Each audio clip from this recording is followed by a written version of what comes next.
Already, we're talking with Team Arizona Rider Training Center's rider coach Noah and their marketing director and rider coach Bill Seltzer about Team Arizona Rider Training Centers. And we got together with the Law Tigers, Arizona's motorcycle injury lawyers, and we put together this promotion to give away a free class to the academy. We were doing it over for Father's Day. We're continuing it over the summer. And before we get into all that, I guess we'll call this a disclaimer, not really a disclaimer. I took the class Memorial Day weekend.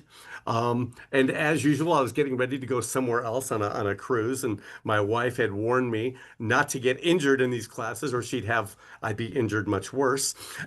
And so I took the classes with Noah and Cody and had a blast, learned an awful lot early Saturday, early Sunday morning, Memorial Day weekend. And here's the disclaimer. I think I did pretty good on the written test. I think I only missed one question, but I biffed it. I biffed it uh, on the actual writing class test that day, and I knew it. I could just tell. And I think Bill, you and I chatted. What was it, testitis?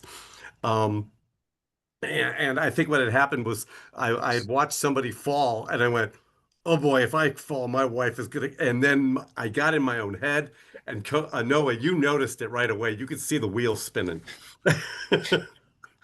But Yeah, it I'm going back for the retest later on this month, and I'm looking forward to it.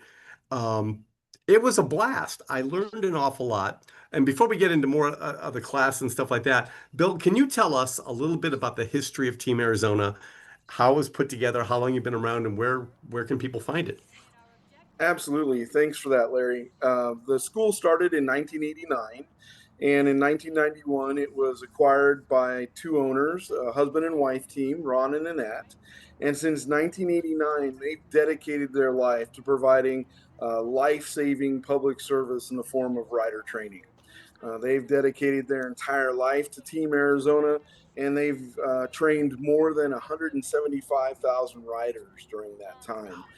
They've done something really unique in the rider training world.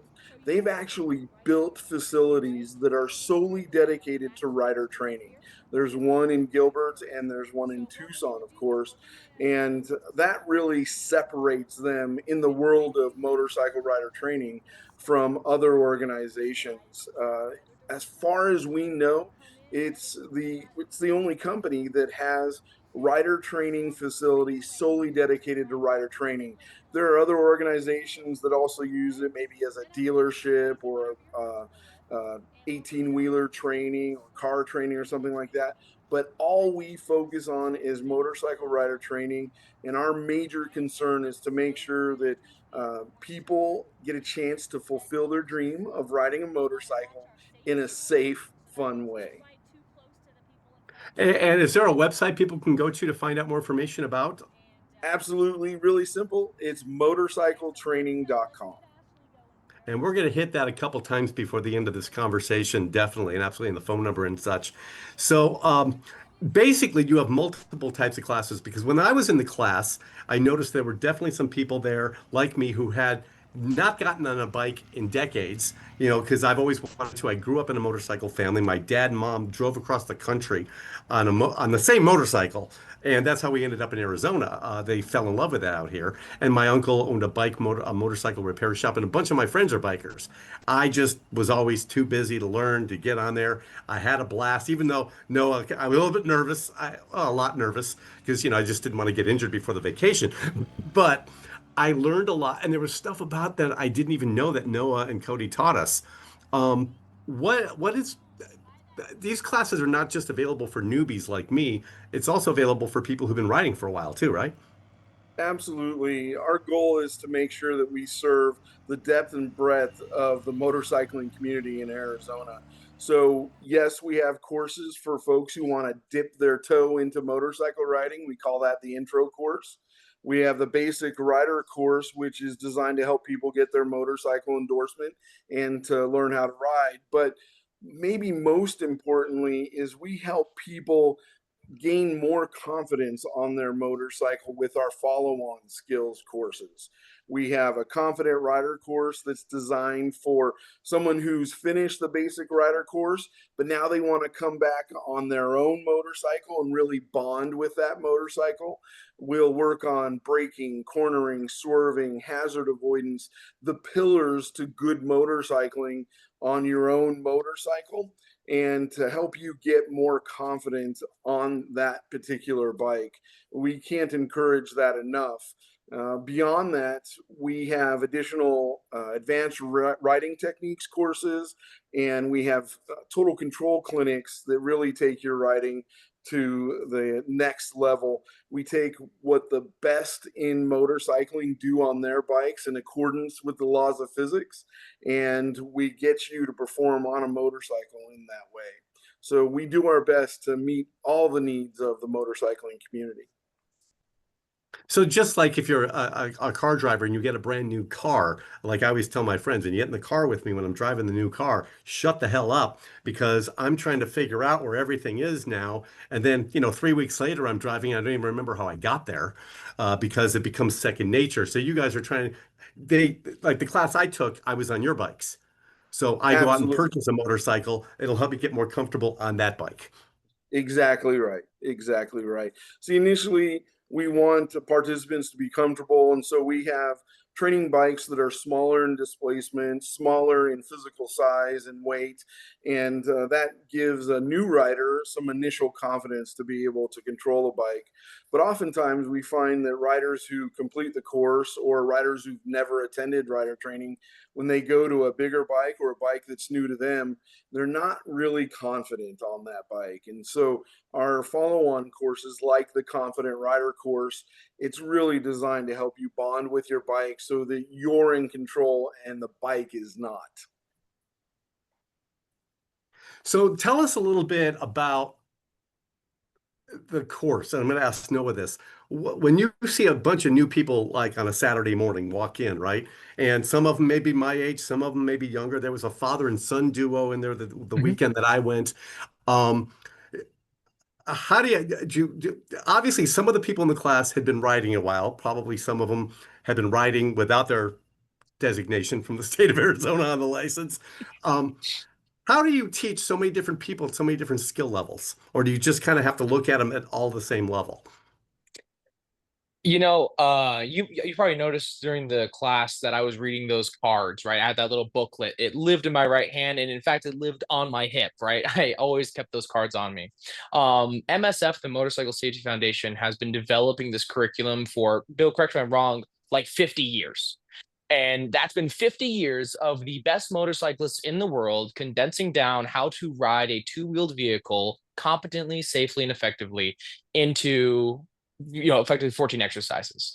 Those cards are gold. I, stealing another word from Bill, try to just be a conduit for the content.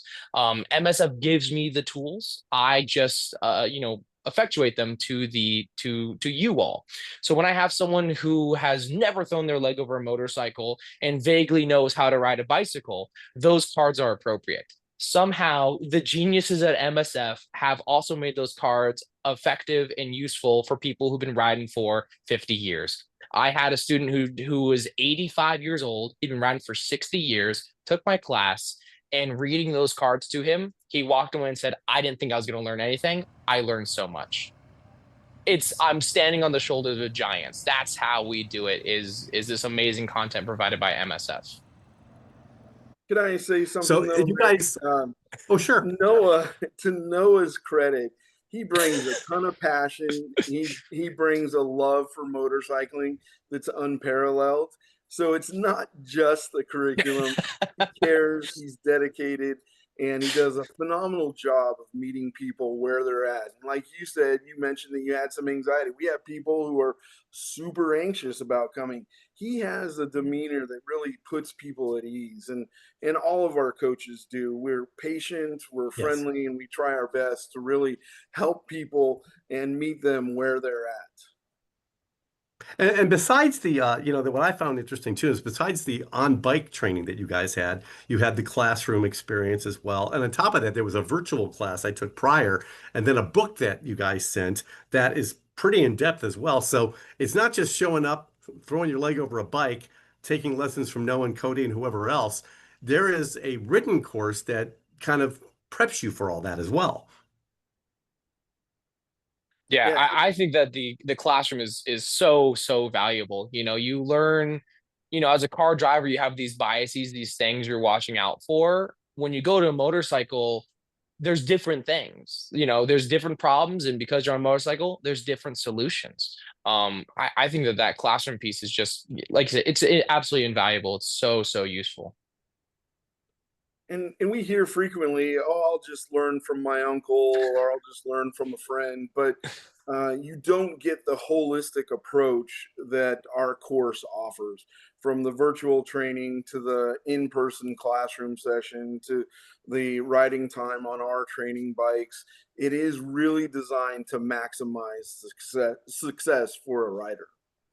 Now, the Arizona, Noah, you brought this up a couple times in the class.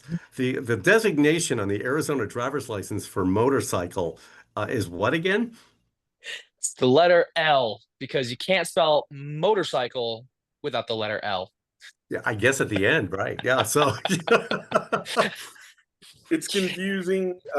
Where it comes from actually is the National Highway Traffic Safety Administration switched to a new coding system, and in order to receive federal funding, Arizona had to switch to that federal system. So it's no longer an M endorsement; it's an L endorsement.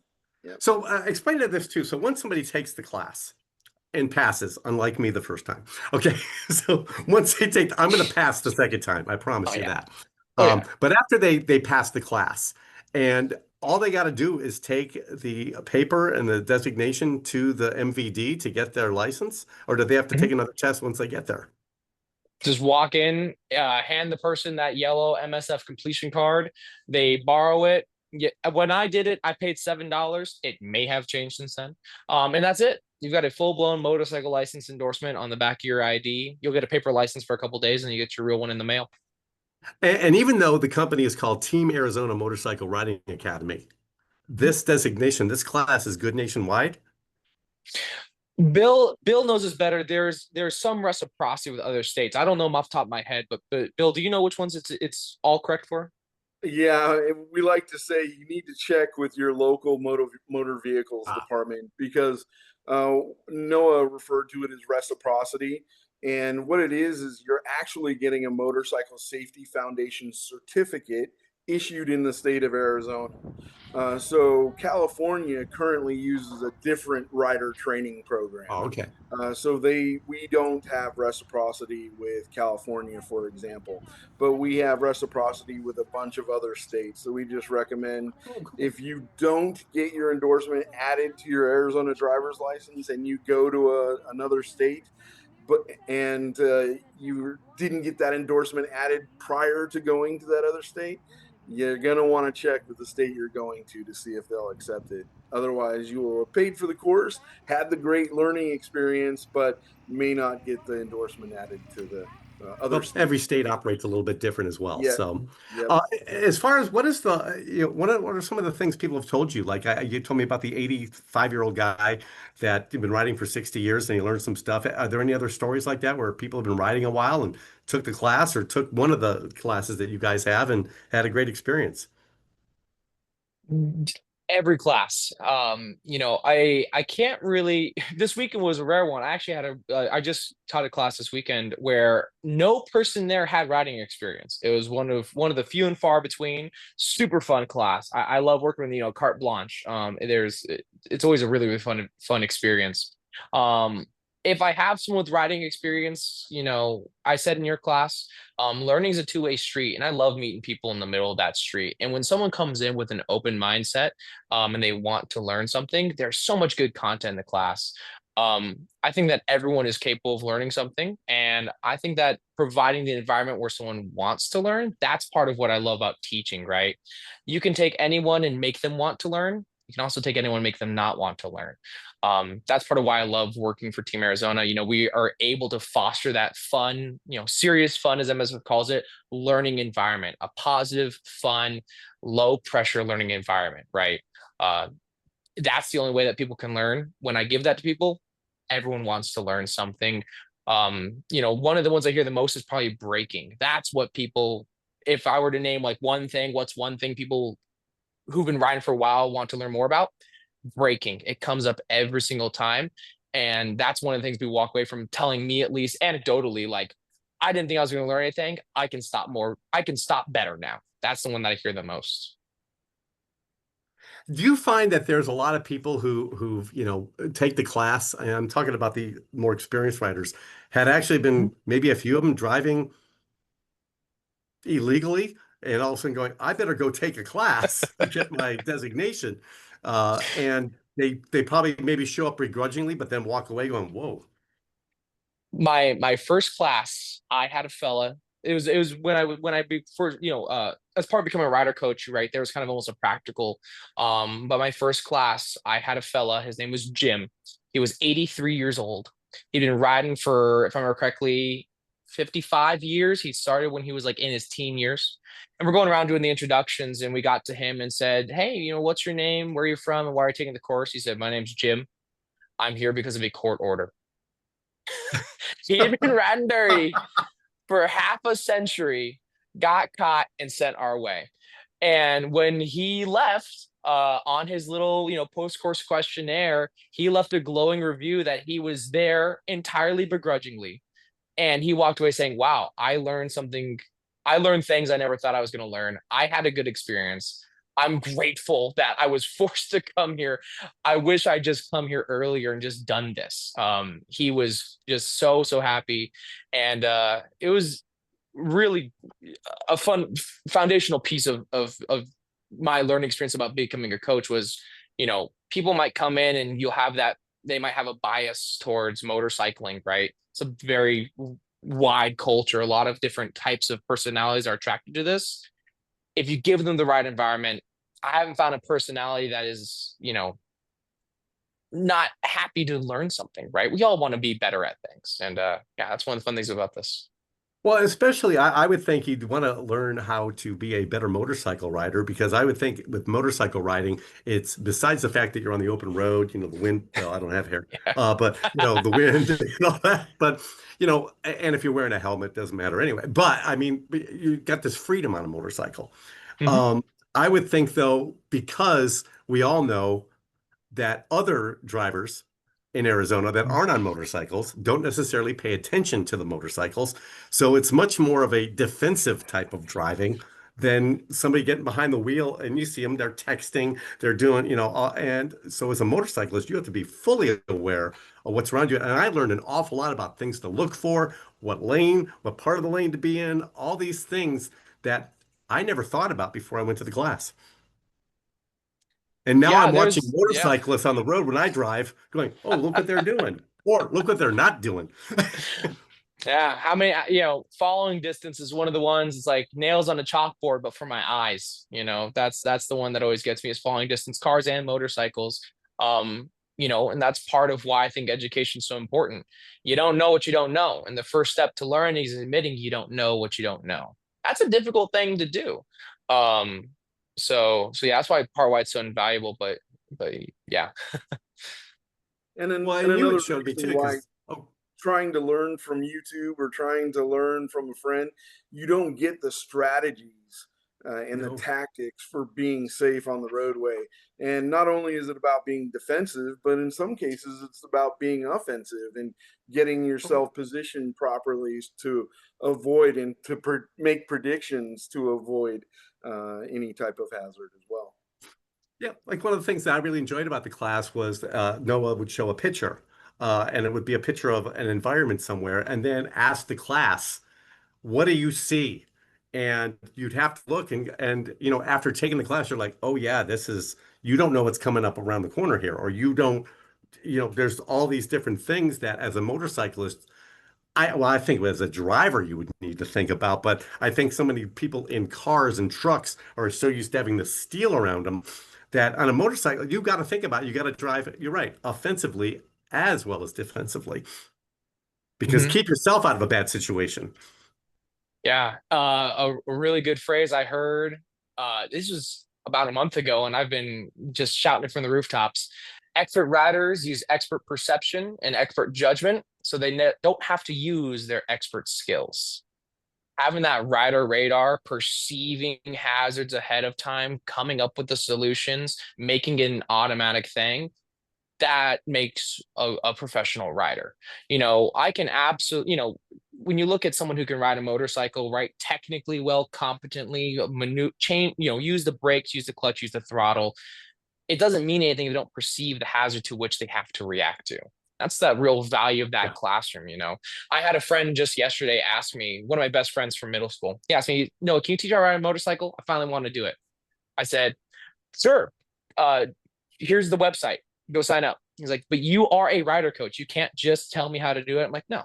I think that the environment, the learning environment, the curriculum to be able to offer that to someone, not to mention not having my liability on the line, it's so valuable, right? Just being able to be there with multiple people, hear those different experiences, share those experiences. I just can't see a replacement for it.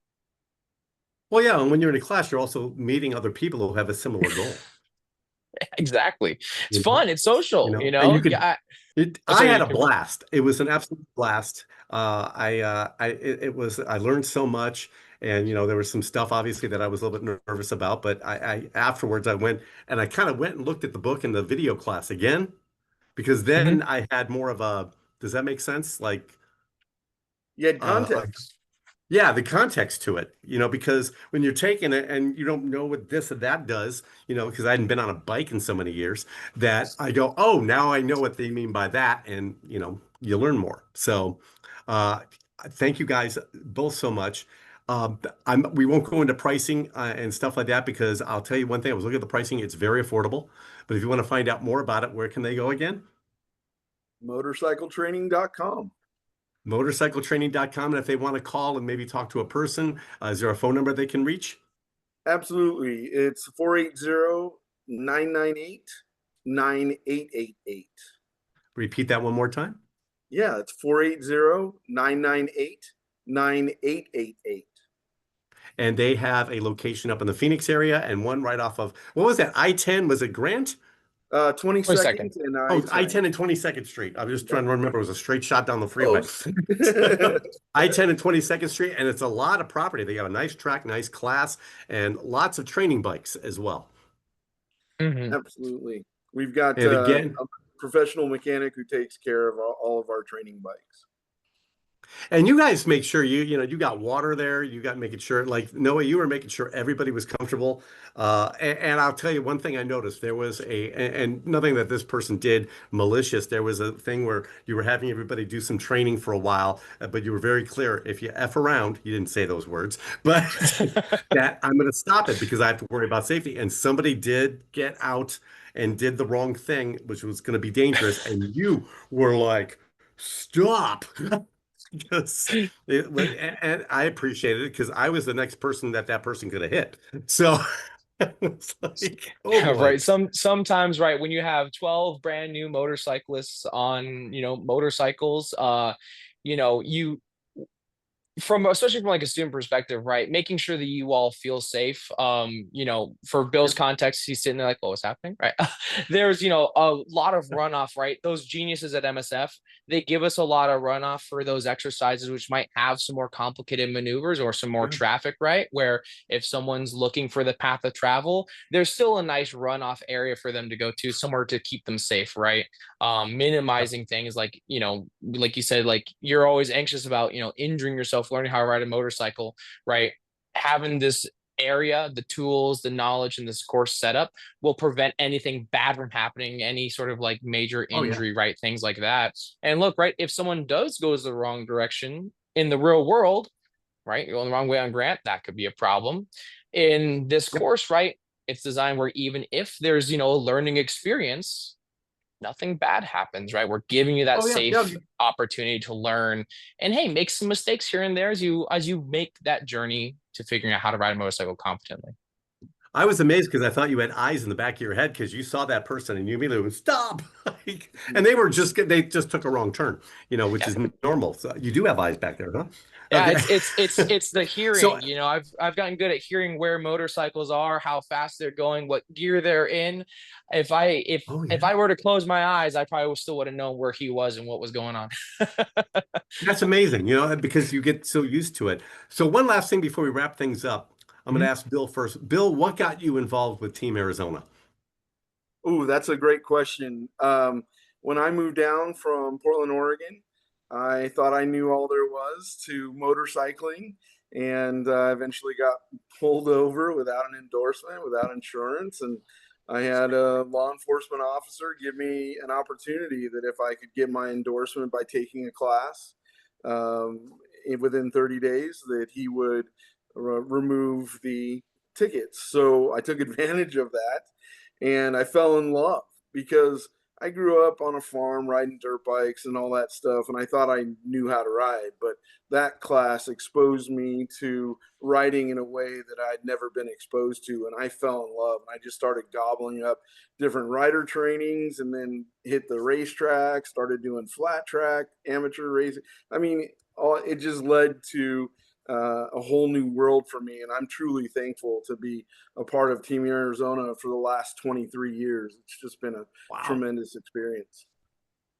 And what about you, Noah? Because I know that you have been an avid biker. You told me about some of the trips you've taken on a motorcycle, um, and you were a fantastic teacher, by the way. And but yeah, I mean that sincerely. But tell me a little bit. How did you get involved with them?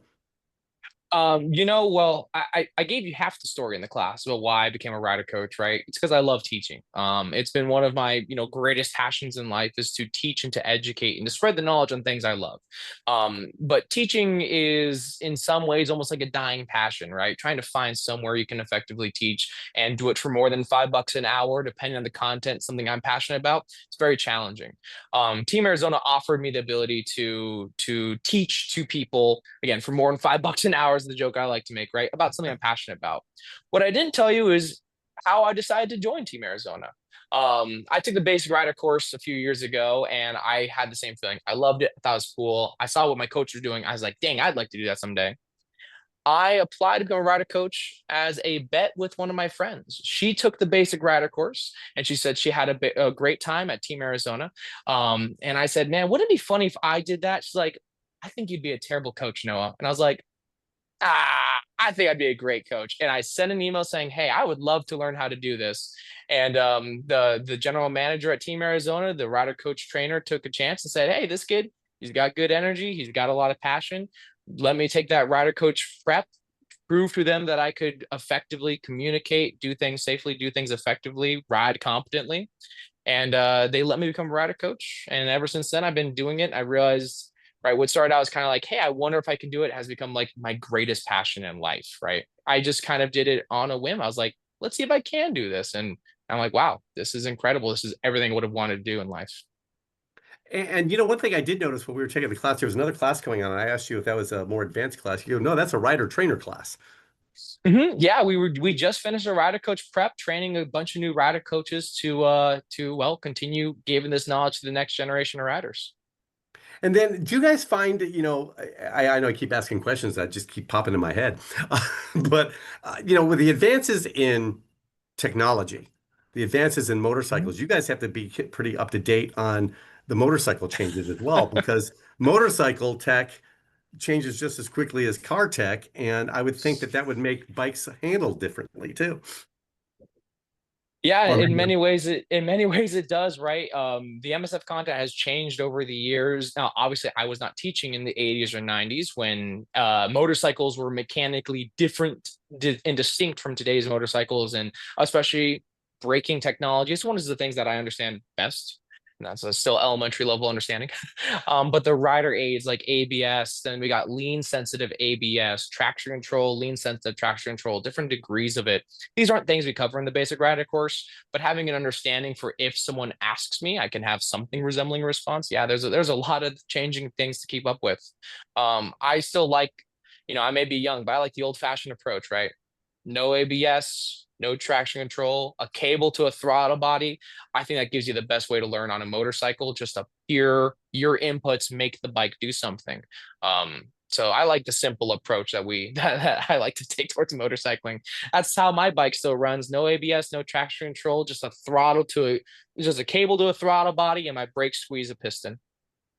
Well, one of the things too I noticed in the class and just being at the school too, you guys are very involved in the local motorcycle community with the shops in town, the Oh motorcycles, yeah. obviously with the Law Tigers and all this different stuff.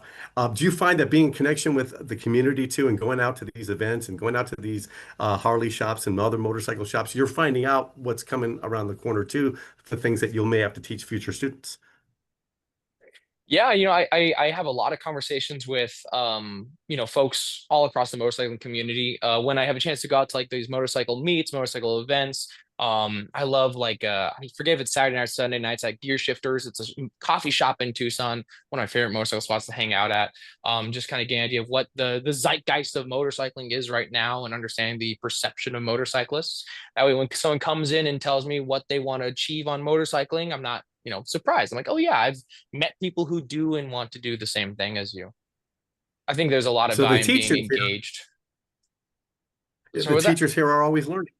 The teachers yeah, here are always learning themselves. Absolutely. oh And as yeah, Noah will tell you, no rider training organization does as much training for coaches to make sure that they're constantly improving their skills, constantly increasing their knowledge of motorcycling, whether it be the sport side of motorcycling or the touring side or the adventure side.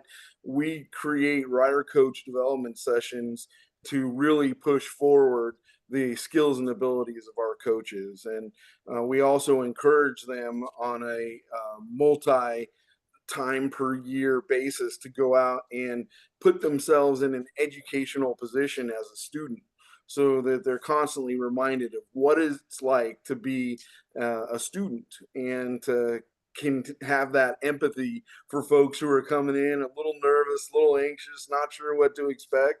Well, we can relate immediately because we're often students throughout the year ourselves. So we try to work really hard to relate to anybody who's able to come in and take one of our courses.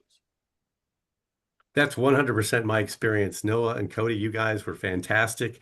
I could tell afterwards, you could tell that I was getting the testitis in my head, but you kept me calm because, I could have gone further and failed the written test because my was in my head. But no, you just kept, and that's what I liked about it. And so now I only got to worry about the retaking. Well, I'm not going to worry about it. I'm going to do great, but I don't have to worry about a written test on top of it. I can just go in there, take, I think, what is it? The retake, a 2 hour event, I think, and where you do an hour of recap and then the test, if I remember. Well, that's a mhm, cool thing that the owner, Ron and Annette, they developed that. It's not something that's part of MSF's curriculum or a state requirement, but they want the participants to be able to come back at no charge, get about an hour of practice in, and then go into the evaluation. So you're not going into it cold, you're not going into it stressed out.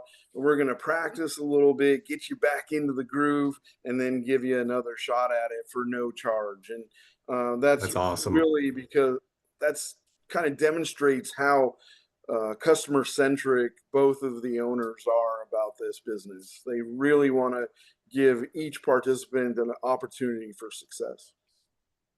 Well, I know as one of those participants, I greatly appreciate that. Seriously. Great. Well, gentlemen, thank you so much, Bill. Thank you so much, Noah, and also thank Cody too for me. I'll send him a text, let him know. But thank you guys so much for spending some time with me this afternoon, and I'll be back at the course next week to take the retake. But again, let's give out the website and phone number one more time. Motorcycletraining.com, and it's 480-998-9888. Before we wrap things up, anything you guys want to tell to anybody who may be thinking about the class, but maybe just on the cusp of, well, should I, should I not? Why should they take a class? Well, one of the things that I always immediately think of is if you like saving money, taking the basic rider course is one of the best ways to do it, right? The insurance discounts are plentiful. We have a lot of relationships with dealers that can help you out. And it's a lot cheaper going into motorcycling, knowing what you're doing, right? Keeping the rubber side down, keeping those shiny plastics nice and shiny. If you like saving money, getting started right, doing it without heartache or heartbreak, I think that taking the basic rider course is a great way of doing it, right? I've heard a lot of mention, infamous phrases about the fate of motorcycling, right? When you get on a motorcycle, if not when. I never dropped my first motorcycle because I took the basic rider course. That bike didn't have a scratch on it when I sold it. All right. Nice. Well, gentlemen, Noah, Bill, thank you so much. Oh, Thank you, Bill, Larry. did you want to Appreciate say, your time. did you have anything you wanted to add to it? Yeah, I do want to say I really want to encourage people to follow their dreams. If learning to ride a motorcycle is your dream, don't wait. There's so much joy to be found in riding a motorcycle. Even if you take the class and never get a motorcycle, at least you know what it's like. You can understand, you can relate to it, and it'll improve your driving for sure. Just the mental strategies and seeing the world the way a motorcyclist sees the world. I think that's important. And I'd also like to thank you, Larry, and the Law Tigers for giving us this opportunity. We've been partners with the Law Tigers for a couple decades now, and it's been a tremendous relationship with them. And it's community partners like them that really bolster motorcycling in Arizona. Can't thank you enough for this opportunity. Well, let's wrap it up with one more thing. And this is going to be the contest that's going on right now for the free class. Can you tell people about it and what they need to do? Absolutely. So Law Tigers has a page where you can go out and win an enhanced basic rider course. Just need to submit some information. I'm sure you're going to provide them with that link, Larry. Yep, it's at klpx.com and also on my Facebook page and other social media. So definitely, I took the class. Definitely, you should take the class. Thank you, gentlemen. I appreciate it. Right on. Thanks, Thank you, Larry. Appreciate you.